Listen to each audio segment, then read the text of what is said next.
distinctiveness. That's what we're going to talk about today. Has AI made distinctiveness the most valuable brand asset? Is AI creating a sea of sameness? Is distinction now more important than reach, than volume, than personalization? Should we be trying to make our brands more distinct to machines than to people, and so on? These are all areas that we are going to cover over the course of the next hour, and I'm delighted to say that we have three people who are just so good at answering some of these questions. I'm going to get them to introduce themselves properly in a moment and get them to say why they're here, why they've got a license to talk on this subject. But we've got Steve Kearns from Jasper to my left, Kristin Ritzaf from from Monotype, and Mike Perry from Tavern. I'm going to get you to say a little bit about yourself as we go around. So, Steve, perhaps start with yourself. Why should you be listening? Why should we be listening to you? I know that you've got a lot to say. It's a great provocative. I do have a lot to say. I'm originally from New Jersey, and we're just talkers in the New York metro area. So my name's Steve Kearns. I lead our customer marketing function at a company called Jasper. So if those of you who are familiar, AI tech for marketers. We'll share a little bit more about what we do throughout the course of this panel, based in New York City. I've been with Jasper about 8 months. Prior to that was the global head of content marketing for LinkedIn's advertising group. So those of you who have seen the LinkedIn activation, that was my baby along with one of my experiential marketing colleagues, and it's always great to kind of reflect on that. Purchased Jasper actually while I was the head of content at LinkedIn. So I have been marketing to marketers for about 15 years. It's kind of been my niche in space, and I think this is my 9th can. So very thrilled to be with all of you, and thanks for having me. Fantastic. Kristin. I'm Kristin Ratzlaff. This is my 2nd can, so I feel like an expert this year, I think. But no, I run our agency and partnership platform team for Monotype, who's very happy to be partnering here with Transform. And, this is just a really important topic to a lot of agencies and brands that we work with. I mean, we have kind of this really interesting company. I've never worked for a company that was 100 years old. We were back from the print press days, where brand identity really mattered. And so, as we're watching things change with AI, it's something that we talk to agencies and brands about all the time. So I'm happy to be here to share what we know about this topic. Fantastic. And Mike. Mike Perry with Tavern. So I'm the founder and creative officer of Tavern. We do branding, marketing, and advertising. We're basically a full service creative shop for food, bev, hospitality, and sports. My background is deeply within brand and advertising, and a mix of in-house, which kind of makes my background a bit interesting, where I started at NBC Sports. I worked at a place called Quaker City Mercantile, where we focused on a lot of big alcohol brands. Then went to Stranger & Stranger, JKR, Design Bridge, and then TikTok, really like finishing. So as more of a strategist. So have a very diverse kind of background within brand and strategy. So I hope that'll lend to some of these, solving some of these problems. All right. Fantastic, thank you. So I should have mentioned at the beginning, not that I'm as important as you guys, but I'm Andrew Thomas. I'm the publisher of Transform magazine, which is why we're here.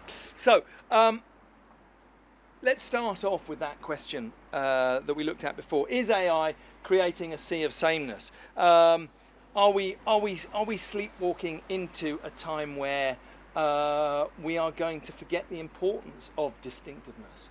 What are you seeing each in your worlds? The nice thing here is that we have sort of 3 quite separate areas here. So I don't know who wants to kick off with that. Mike, what are you seeing as an agency and advisor? Where are we? What's happening?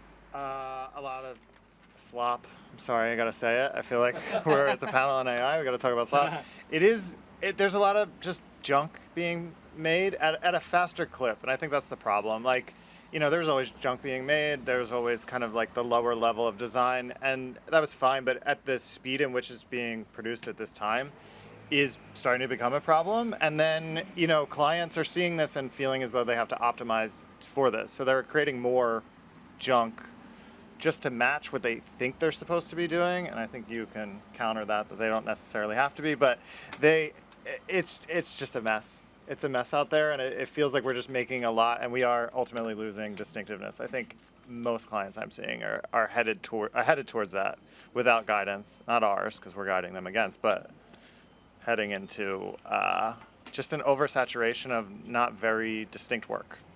Okay, okay.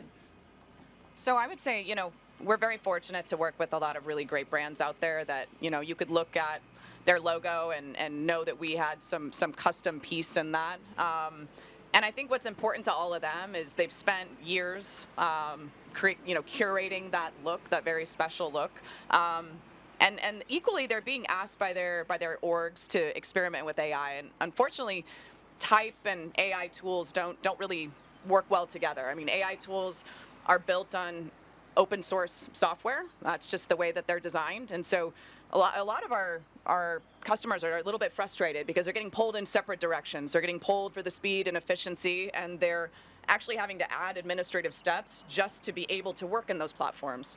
I was in New York a couple days ago at the Creative Ops Summit, and I remember, a Creative Ops leader raised her hand and said, "We're being asked to try 15 tools. None of them connect together, and I don't know how to have this brand identity, show up across all of these platforms. What do we do?"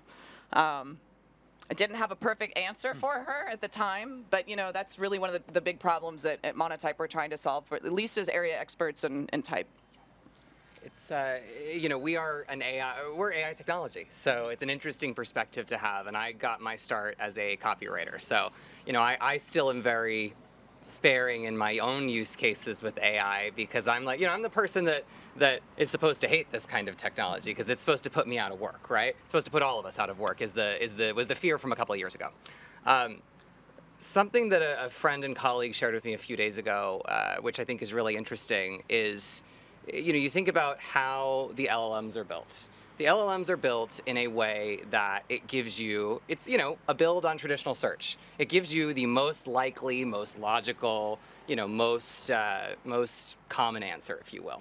So if you ask 5 different LLMs what the solution to your problem is or what your brand identity should be or what have you, you will get back 5 variations of more or less the same answer. If you ask 5 creative directors or 5 human beings what your brand should be based on the goals that you're trying to achieve, you're going to get 5 different answers that are probably pretty well reasoned and argued to the death if you're a passionate creative.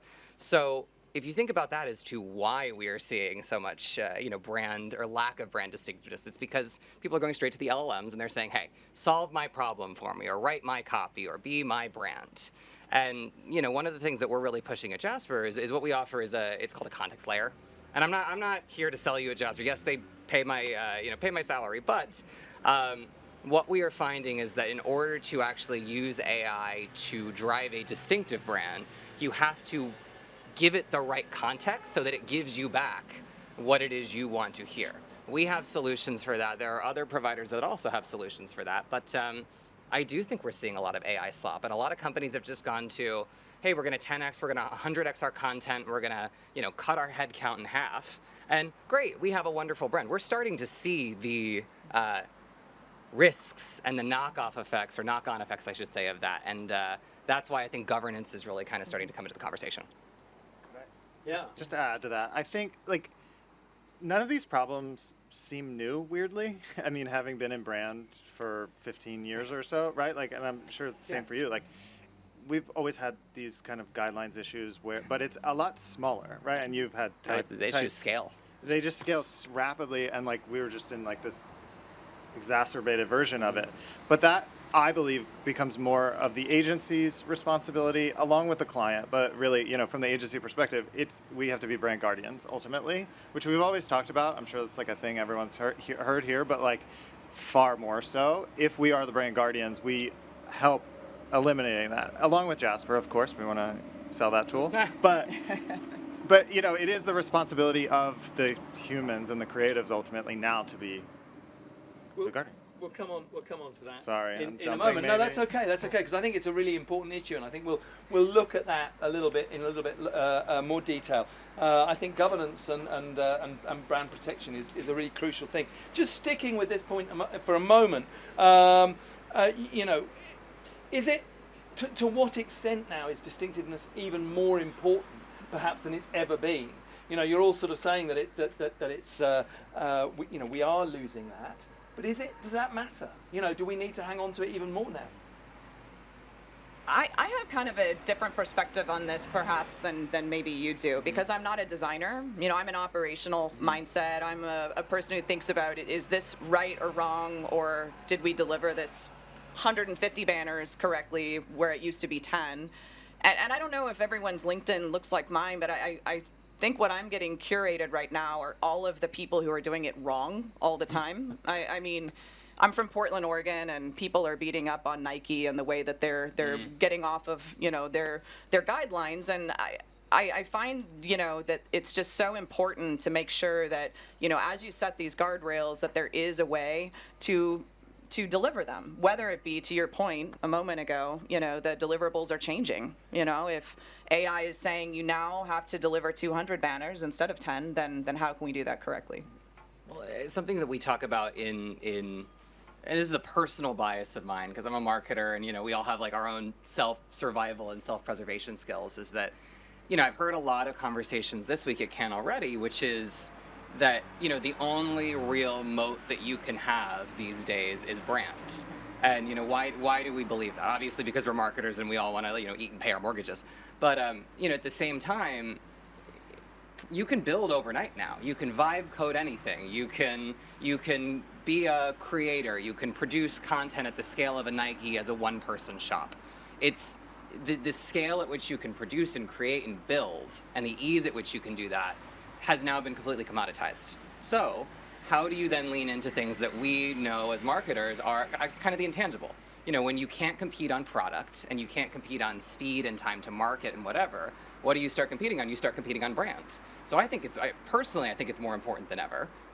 Again, I'm biased as a marketer, but this is what we all do. But I'm curious to get your perspective on that, or either of you. Yeah.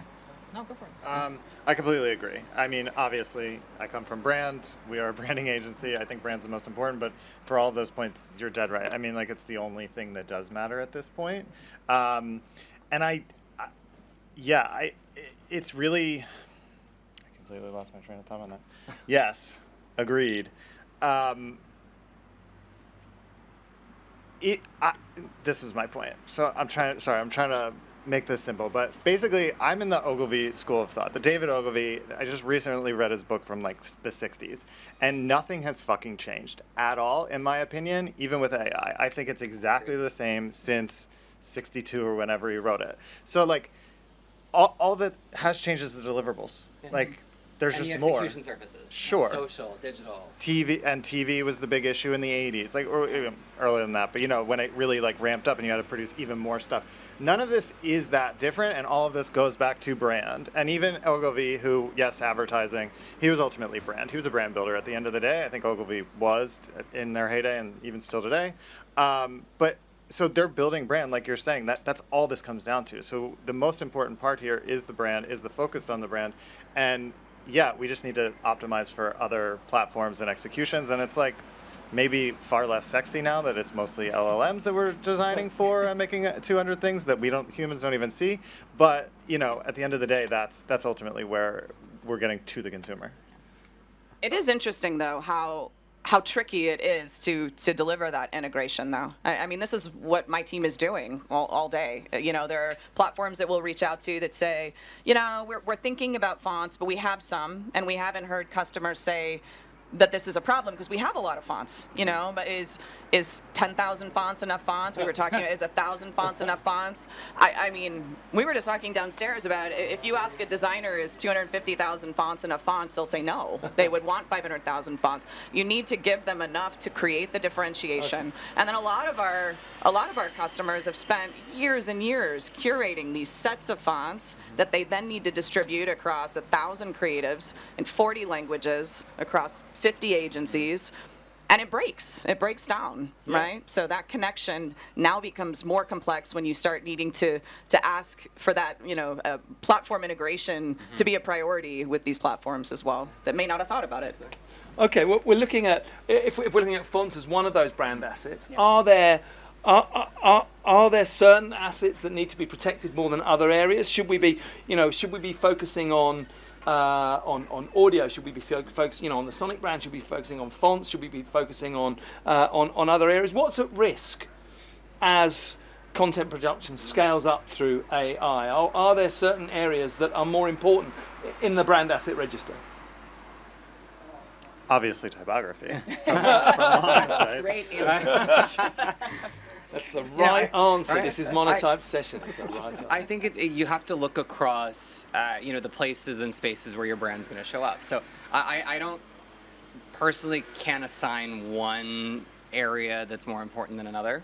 It probably depends on like where you invest your time or your media budget or what have you. If you're heavier on out of home, then visual is going to be more important. If you're heavier on digital, then copy is going to be more important, something of that nature. But when I think about what makes a brand distinctive, the age-old phrase is, and it's actually coming back into the conversation with FIFA in the last week with what Levi's has done, where they covered their logo and then they... So good. Yeah, so good. Brilliant. And brilliant. similar Gillette. Right. Have you seen the Gillette one? No. Where they've covered it over with a blob of shaving foam. Interesting. So it's very good. Well, Very good. the age-old thing is you should be able to remove your, either your whatever visual element you take out of the mix. So it's maybe remove your brand color, but you still have the font. Remove the font, you still have the brand color. You use a phrase, just do it, like Nike. You should be able to recognize that brand in absence of every part of the brand system that helps inform it. So I think you kind of have to think about where do you show up, what are the places and spaces you activate in, and then making sure that you're driving consistency across those such that you can drive the kind of recall that you want to drive with your audiences. Because it's, that's the big risk with a lot of these horizontal AI tools is everyone's a creator now. You can just shoot a bunch of shit out, ad hoc, and then all of a sudden, what actually is your brand if it's not governed by some kind of visual system, by some kind of guideline, what have you? And to your point, like it's just become more proliferated now. So the problem is 100x bigger than it was 5 years ago, where the conversation was. I remember like Cannes 5 years ago, it was marketers, you no longer own your brand. Creators own your brand. Or, now your customers own your brand because people are sharing on social and reviews and whatever. Like now it's AI. It'll be interesting to see what it is in 5 years. It's probably be something different. But I completely agree with all of that. Every asset's important, obviously. I think it's the brand book, right? It's every single element is that important. And I still go back to I don't think anything has changed. Maybe that's a weird, hot, naive take, but nothing has changed. So we just have to maintain brand guardianship at the end of the day, which is exactly what you said. All of the points depending on what your platform or outlet ultimately is. It's obviously Monotype is number one on that list if we had a ranked choice then. But aside from that, I didn't pay him to say that. No, it's true. I mean, most of the agencies, we work with a lot of agencies, and obviously most of our conversations are about type, but all of them are involved with, you're an ingredient layer into the asset. What do we do with the asset? We have the color definition that you were mentioning. I mean, all of it is a part of the brand identity. And while I am biased towards type, it is not always the most influential part of how that asset shows up and moves through the surfaces. But can you tell the crowd about what you were telling me, how it's not integrated enough and what is happening? Because that struck me. I mean, it's obvious for me because we're designers, so we're going to just generate something and then add the type or further the design. But yeah, I mean, so I think I'm not the most technical person, but what I've learned since going and talking to our team and saying, okay, we're going to put our type and the brand governance and guidelines into every platform this year. You set that goal. And then what you realize is that platforms don't necessarily have a mechanism, especially for our technology, to upload a font. Our digital asset is tricky because a customer of ours needs to send it to a printer. They aren't just putting it on a website. So oftentimes you'll talk to a platform who will say, yeah, we can just do a digital surface, no problem. But one of our customers doesn't want to use just the Google font that's available to them because they have to kit this up and send it off to be packaged as well with the same exact look and feel. So when we go and contact the platforms, we try to explain, an enterprise customer, will want to work with Jasper because they've made type an important part of that platform. One of our administrators might say, again, to that example of we've got 50 countries and 1,000 creatives, we want to assign the Listerine set of fonts over to these creatives and the Dove fonts over here. They don't have time to go and download them and create new, folder structures into every platform that a creative wants to try. So, a lot of times what we ask our customers to do is to go and call the platforms and say, I need this to work better, and that is kind of something that we've been asking our customers to do. Yeah, and just on that, like practical for like the graphic designers here, if there are any, but like we do a ton of brand activation work. So we made a giant pigeon float down the Hudson River, and we had to mock that up. So we're rapidly iterating things like That's this, cool. right? It's very fun. You guys should check it out for New York City Football Club. See what we're doing this summer. It's even bigger. But we're rapidly iterating. So we are using, not to get in the weeds of the tools, but we're using like a Higgs field to rapidly iterate, even during meetings and stuff. And the type on it's coming out like shit, and it's weird, or it's not. It's almost getting there, but that's part of the problem. And so, like from the design perspective, like we're constantly having to comp and recomp. Really nothing has changed at the end of the day. We're just comping faster, essentially. But it's really important from a type perspective that I can't, if we're in a meeting and the client sees it, and they'll be like, okay, but if I come back to New York City Football Club not with their custom typeface, and maybe you guys did, I'm not sure, but not with their custom typeface, they're going to be fucked off. And they're going to and then they're like, oh, you guys are just using AI or whatever. So very practical, but very, very crucial from a workflow perspective, just for the design team even. Okay, I'd like to go back to an area that we touched on before, which is that important area of governance. And can you have clear AI governance without killing creativity? I think is kind of a crucial question here. Can you create guidelines for AI-generated content without becoming overly restrictive, without killing the aesthetic? I think that's probably a one for you to start off with, Mike, but we can move around across all three of you. I think that there is a balance between brand control and creative freedom, but I'd be interested to hear how you're navigating that. I mean, I'm a creative, so fuck guidelines, I guess. As I was like preaching about, we need to respect the brand guidelines and be always super tight with it. But we want to break it. So I yes and no. I don't know the answer. I really don't know the answer to that question. I think it's responsibility and it's like guardianship. So we as creatives need to be very in tune to what the strategy for the brand is and what the brand actually is, so that you can push it. I think it's important not to have guidelines from if we are doing a brand act, really big, wild stuff. The handcuffs need to be off, just like it would be if we were comping stuff 5 years ago without AI.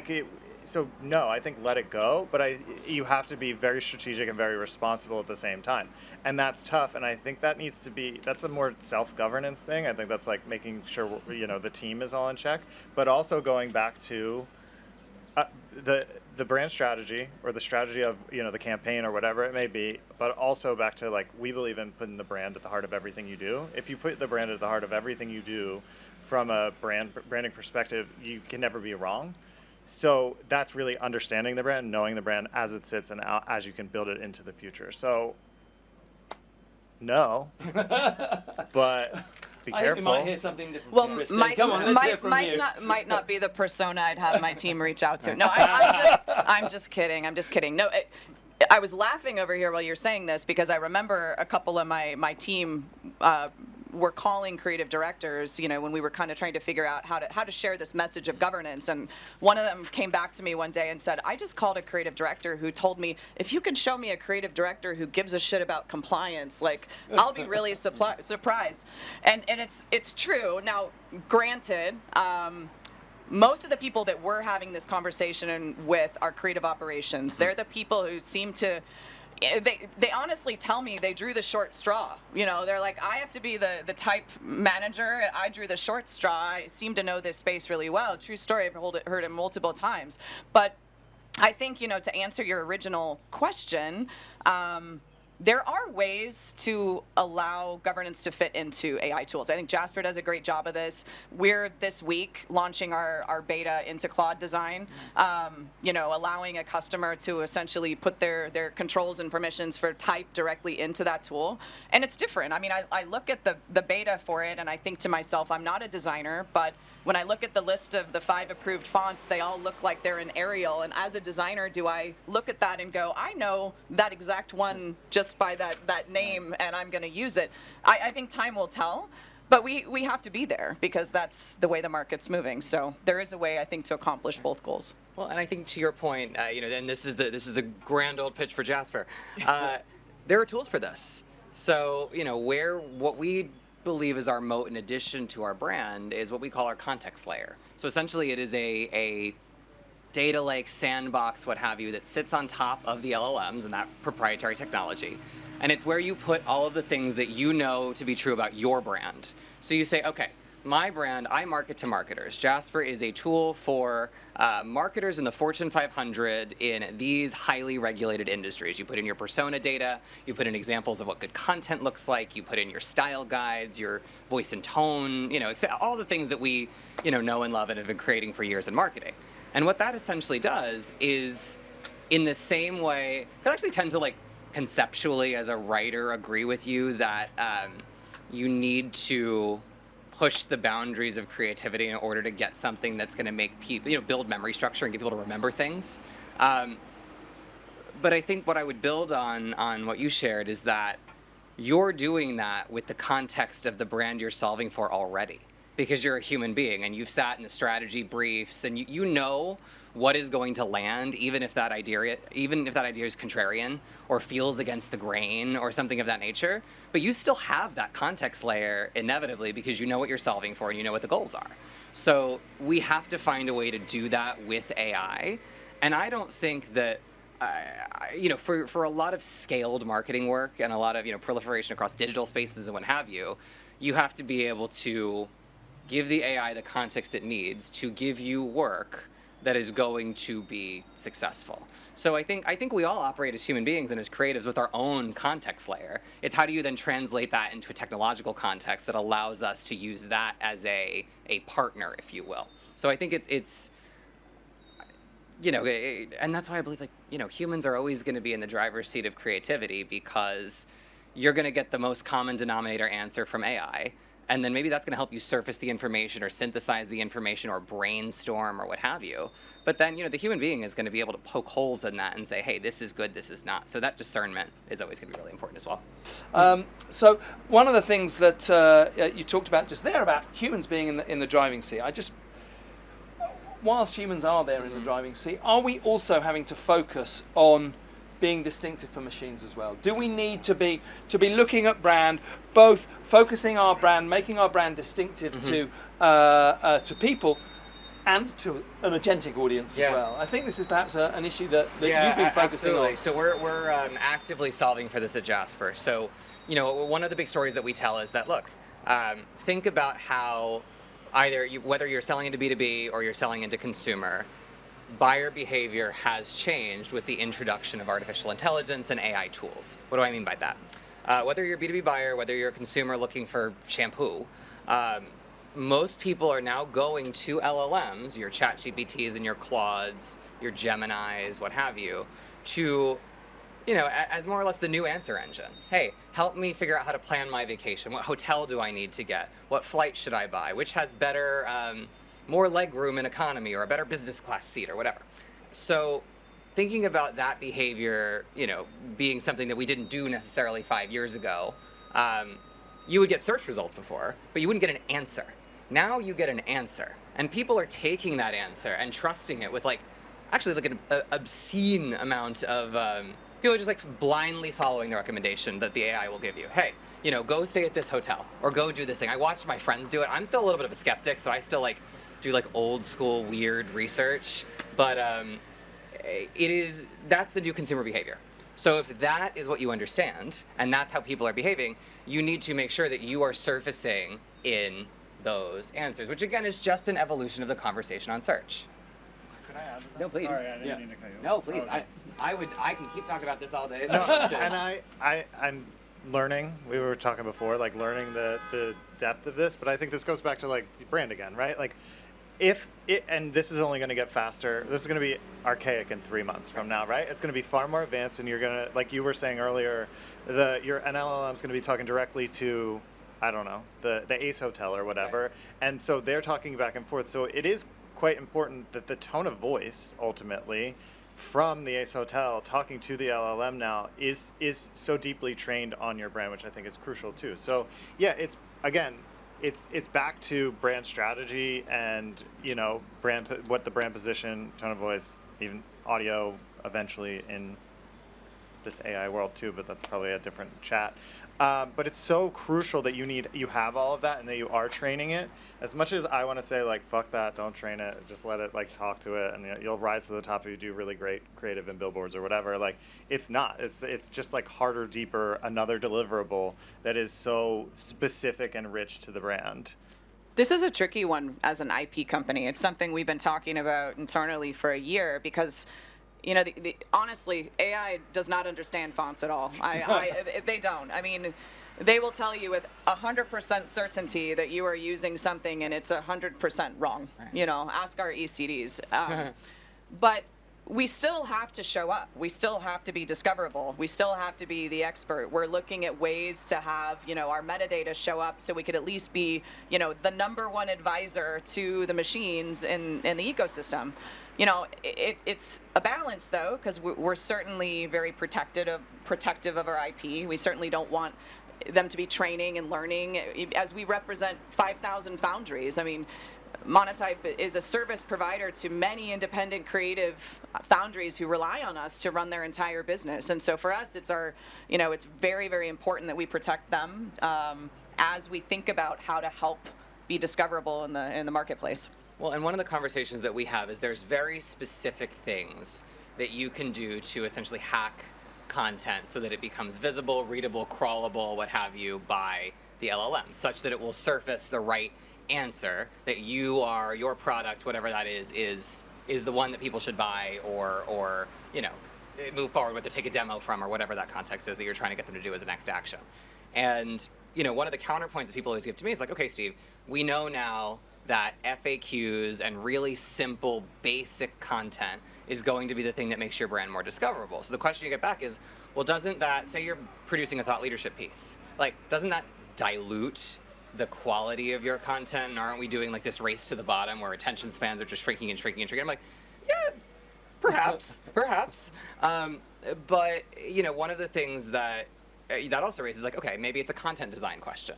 So this is where you get into, can you re-engineer your web surfaces so that there is an FAQ section that shows up thoughtfully next to the long-form content? Or, there's ways to do this where you don't necessarily just have to say, like, I'm lowering the bar for content that's going to be consumed by a human being because I'm now optimizing for the bot. So I think there's ways that like we need to challenge ourselves to think about how we do content design so that you're able to have the bots discover you and your human beings as well. Okay, I'm going to ask the audience some questions in a moment, but before I do, just that sort of standard wind-up question that you always seem to get, and I'm sorry for the predictable nature of it, but I think it's a one that we should all be asking. What should brand leaders be thinking now to remain distinct in, say, 2 years' time or by 2030? How can we retain that distinctiveness? What should brand leaders be thinking about? I think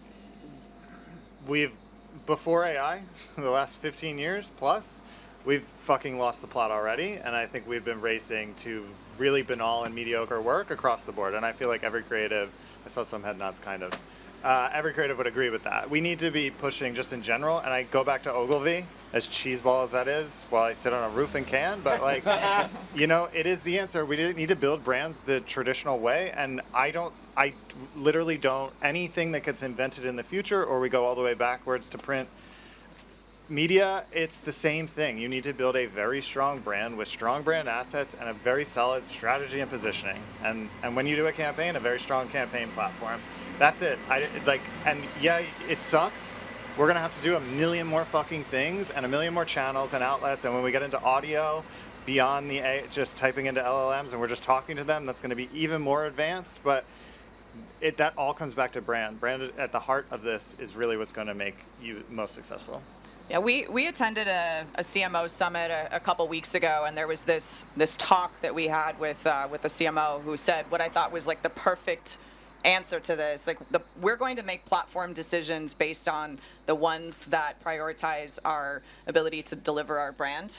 You know, there's 500,000 different platforms you could choose from right now, and so if you really are committed to protecting the brand deliverables and the brand expression and your own identity, that's a decision you make as a CMO, right? You don't just open up the floodgates to every creative tool churning through different platforms 15 times during the year, which is diluting, your ability to control that identity. You're really thoughtful, you're really methodical about the tools that you allow your team to use, and you write structures and you invest in administrators to do that sort of, those sort of guidelines, and you implement them. I think that I believe the best marketers are experts in what make people think, feel, and do. They're like armchair anthropologists and psychologists because, if you operate in the plane of like, what makes a human make a decision, naturally a lot of those decisions tend to be quite irrational. That's how you end up in brand being your motor, your differentiator. When everyone else is zigging, you should zag. We're in the business of creating memory structures and having people, make decisions when products are probably actually pretty much the same. So I completely agree.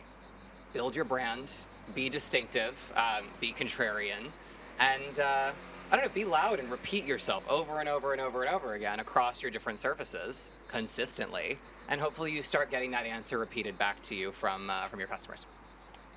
Okay, fantastic. Thank you. Well, now's the time I'm going to turn to the audience. Do we have any questions from the audience? We have a few at the back. I'm going to have to take one of these microphones.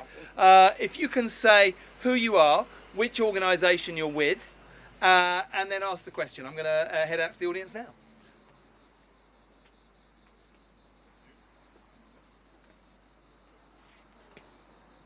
Sure? All right. I was going to offer. Let me stand up as well. Just hi. I'm Philip. I'm from Overtone. Thanks for the invitation, Andrew. Thanks for the various perspectives as well. One particular question that I find very interesting, as all of you are talking a little bit about agents and this sort of context window, really what that means to me is like this layer of perspective that I as a person have, or I as a brand have, on the rest of the universe. And we work with a lot of brands who are saying, well, I need to be everywhere. I need to be able to talk to everyone. I'm B2B. Actually, I'm also a little bit B2C, and I want to have sort of my own hyper-personalized experience for this person who's booking a holiday, but they're in London, or they're in New York, or in Jakarta or something. So then the brand says, actually, I need to have 500,000 different brands. I need to be hyper-personal. I need to be able to be everything. At what point, then, does the brand's job, or the company's job, and the brand department of the company become effectively a version of, sorry, yes, we have to water down, we have to sort of try and be everything to everyone, and we're going to kind of miss a lot of the audience, a lot of the sort of the strength of being able to say, just do it, and everybody to know who you're talking about. How do you navigate that when there are effectively limitless agents from 8 billion people talking to limitless agents from however many 100,000 brands there are globally? Okay, fantastic. Thank you. I'm going to race to the front here so that we can go back to having two microphones. Who wants to take that question? I'll give it kind of the perspective of coming from a SaaS company before we were acquired from Monotype, and I think that's a really tough position to be in, because one of the silent killers, I think, of any SaaS platform, which could be really true for an agency, a service provider of brand identity, is trying to serve everything, everyone, all the time. I mean, sometimes I think it's easier to say, as your strategic advisor, that's the wrong choice. Like, we need to show up in this way, maybe these 3 ways, but not 100 ways. And, again, just to go back to the SaaS platform, where I've seen companies I've previously worked for fail, is when they've tried to serve 20 verticals with 20 different messages across 5 different personas.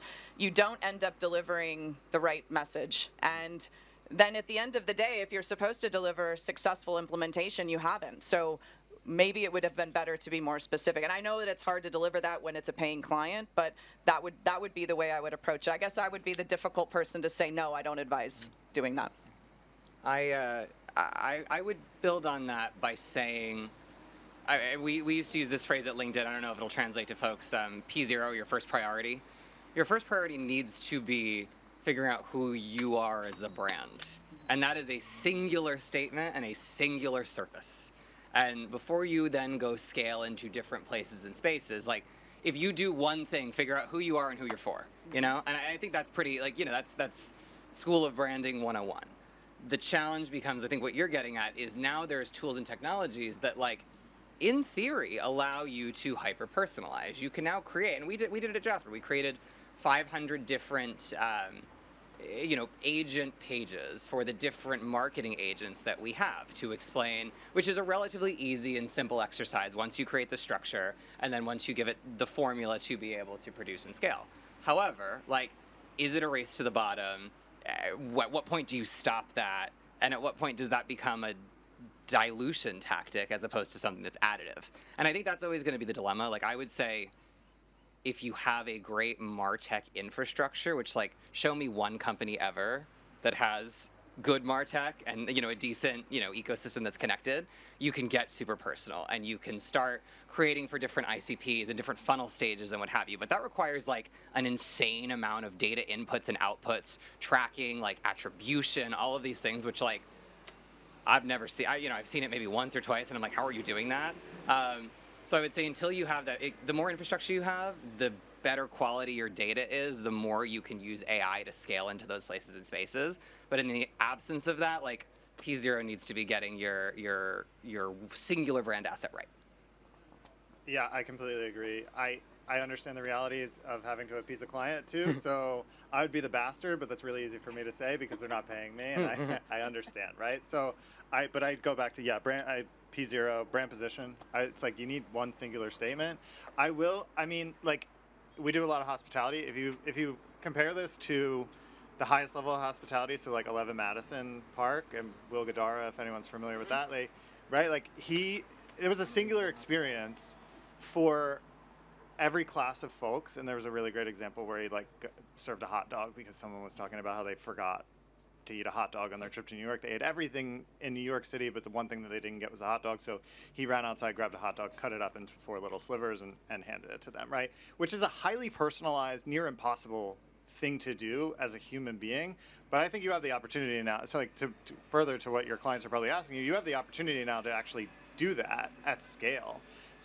But it all came back to, like, they were serving a premium hospitality experience from a high-end restaurant, right? So, like, that was their position. They were just doing it in their own way. They didn't bring a hot dog cart guy in. They cut it up into, like, little slices and did a sachet of ketchup and whatever. But still delivering on that. So I think that there is room for both. It needs to be aligned to the brand positioning, which I'm sure I'm preaching to the choir here, of course, right? Like, you guys have an agency, so I don't mean to be teaching how to suck eggs here by any means, but it's the position, I think, and then having that applied. I also think, like, Nike tried to do this back in the day with physical products, like Nike ID, it was still the singular Air Force One or, Air Max or whatever it was, and then trying to adapt it, and it got personalized enough to individuals, but not so far that it strayed from they were making a different shoe or something. So I feel like there's still guardrails within, like, you can give everyone a completely bespoke experience while still being very, very tight to who you are as a brand. Okay, fantastic. I saw another question there at the back. I'll come back to you in a moment. Here we go. Again. Hi, I'm Julia. I'm from the company of ShoeChair, and we provide production infrastructure, which means we approach brands and help them how they can build their content through one workflow. And we were talking about infrastructures and also the dilution of a brand. And in our company, it's really important that we understand what makes a brand, the brand DNA, if you want to say so. So we're kind of trying to build a brand brain and try to really understand what makes the brand tick. But I would like to know your opinion on if we go back why we're doing all of this. We're anticipating needs and we're trying to understand what a customer, a consumer wants and needs, and hopefully under recalls then what we told them about our brand and what we stand for and all the good things that they will gain from this. Do you think, or what's your take on going before the need, anticipating needs, and how does that tie into, do we even always need more? Or where could be another caveat for a brand to pivot to in this day and age of AI and the possibilities that we're facing? I think it's a good question, and we should definitely talk afterwards because I want to be a part of an ingredient into your production layer. I think, we have really large customers who have picked 3 important fonts, and then we have really large customers who've picked 1,000.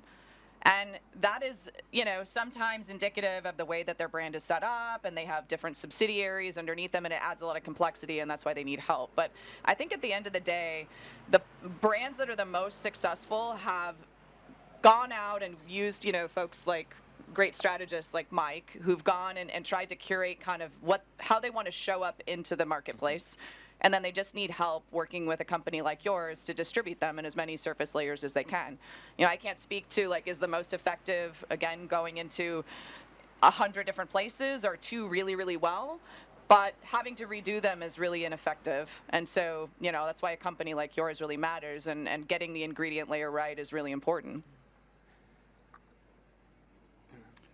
I completely agree. I have a hotter take. I think you need to do everything and then some. So really go absolutely bonkers, or two things, right? Really, really well. And it depends on the type of brand, the size of the brand, or whatever. But so I'm bullish on something like that, as long as it, again, aligns to the strategy and the brand positioning.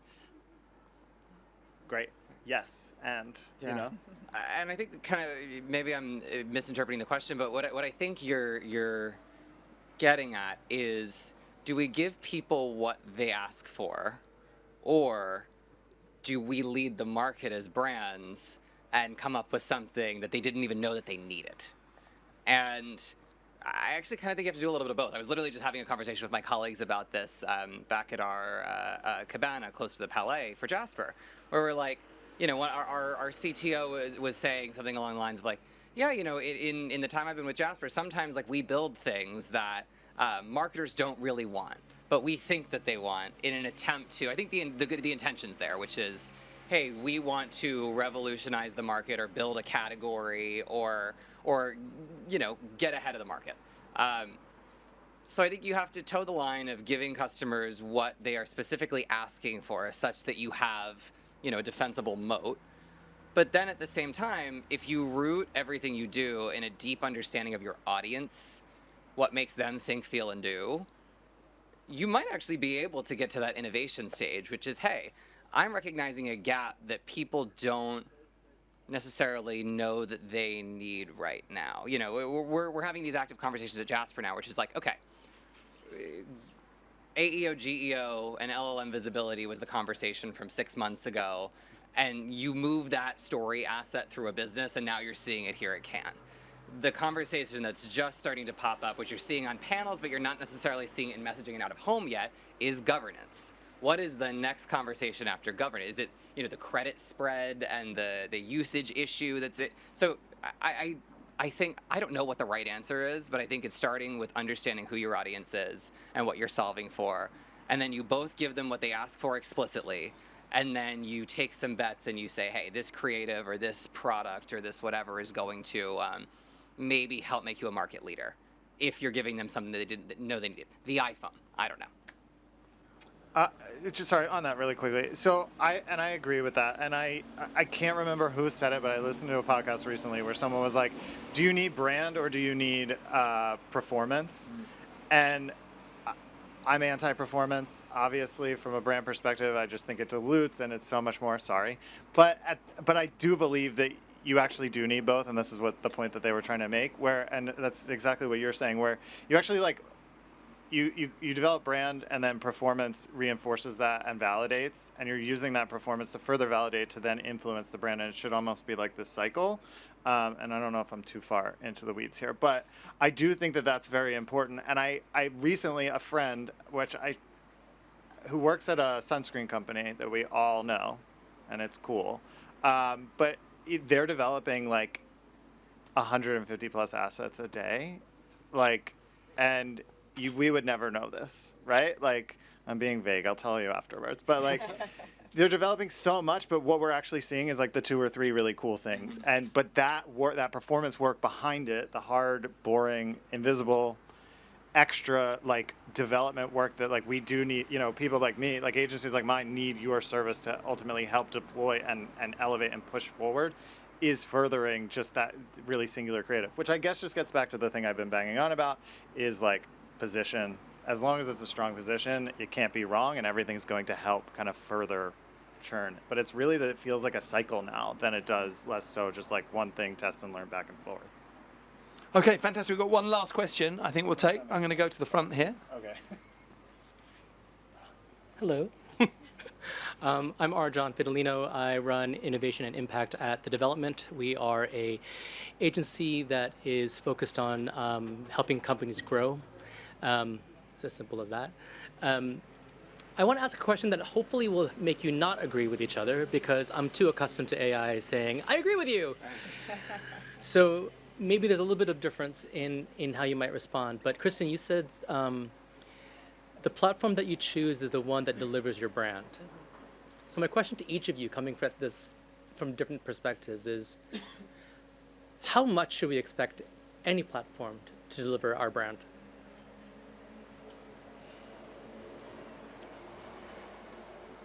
Okay. So I'm going to focus on the type portion, because that's the place that I play.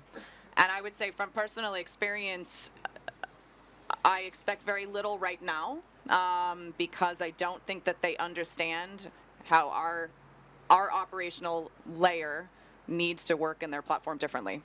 Right now, when I talk to a platform, and this is a true story from a couple weeks ago, and I explained, listen, this is the way your platform works. You're going to have a font uploaded, and then you're going to have to shut the entire system down, and then turn it back on, open the program again, and every time your designer's going to have to go through that experience. And I remember the person I was speaking to saying, well, I mean, that's not really that big of a deal. And I'm thinking, if I was you, trying to, yeah, exactly. It's a terrible experience, and you don't have time. So I do expect there to be a big change. I expect our customers who have already flagged that experience isn't acceptable to them, and Mike agrees. I'm going to have Mike call this platform and explain to them, because clearly we need your support. That's what I expect. I expect there to be kind of this reckoning where, the experimentation layer is going to kind of slow down. Maybe we're not trying 10 or 15 platforms. There's a couple solid platforms, and those are the ones that really want to compete for the enterprise business, or the very specific business that they're good at, to your point.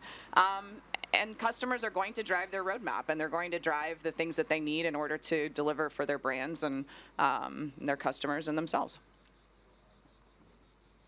Okay. So I think and I'm going to sound like a consultant saying this, but I've been talking to a lot of consultants recently, and so it's starting to stick with me. I think there's organizational harmony often happens when you solve for some combination of like people, process, technology. So, you have the right people in the right roles who figure out the right processes to follow, and then they use the right tools to get the kind of outcomes that you need as an organization. I think I was trying to think of an analogy to draw upon with regard to how much can the technology actually deliver on some of these promises. And the first thing that came to mind for me was, driving a stick shift or a manual car. If you're a car person, a lot of folks will argue that the driving experience on a manual car is better than that on an automatic. I can't drive a manual car. I'm an American. We drive automatic cars, generally speaking. And you can drive stick? See? Okay. I'm an uncultured American. But there's a certain element to you're only going to get the best performance experience, however you define performance, whatever that outcome is, like if you know how to use the thing. And one could argue that enterprise technology and consumer technology especially should be so simple that like a 3-year-old could do it. And that's why, platforms like your chat tools and your iPhone and iOS have become so simple and why they've been so successful and have permeated through the market. But when you're bringing that into the conversation around enterprise software and like organizational psychology, like there's some training involved. People have to upskill on some of the tools and technology that they do select, because otherwise you're going to get the same output that everyone else is going to get. And I think people experience that with a lot of those, horizontal AI tools, which I know and love and use every day. But it's you got to put in a little bit of work to get in, the right outcome that you're going to want. And we're in this society of instant gratification now that I always tend to remind people of that when you're kind of working with more complex technologies. Yeah, I mean, I agree. It's chaos. This is all chaos. It's going to change by the time I get home. My team, I just push to constantly learn. So like everyone has to constantly change and learn and adapt. And yeah, we use similar things kind of day to day, but that literally feels like it's changing weekly. So this is cheesy, but Mark Cuban the other day like went viral for some tweet of like the lazy or the learners are gonna win, not the lazy. And I think it's just that all of this sucks. We just have to work a lot harder. This is supposed to make our lives easier, I think, like the AI, but I think we just all need to work a lot harder now, and we need to continually learn and grow our skills, both the platform ones, but also the brand ones too. Yeah. Okay. Christine, I'm going to give you the last word in a moment, because this session has been brought to us by Monotype, so a big thanks to Monotype. So I'm going to let you finish in a moment, but before I do, I'd just like to say a big thank you to our audience here, our audience at home, to Steve Kearns from Jasper, to Mike Perry from Tavern, and to Christine Ratstaff from Monotype. But Christine, I'm going to give you the last word. Okay, I've already said so many words today, I don't know what's left, but happy to be a sponsor. I hope you guys all kind of, if anything, learned a little bit about the complexities of type across these ecosystems. It's something that's not just important to me, it's important to our customers. They ask us to try to solve problems for them. And hopefully you guys kind of learned a little bit about the challenges and how we're trying to show up for our foundries as well. I was just with them in Barcelona. There were so many of these really talented designers who are very passionate about the artistry that goes into the type, and we really just want to show up well for them in this space. So thank you. Be happy to chat with anybody afterwards as well. Thank you very much.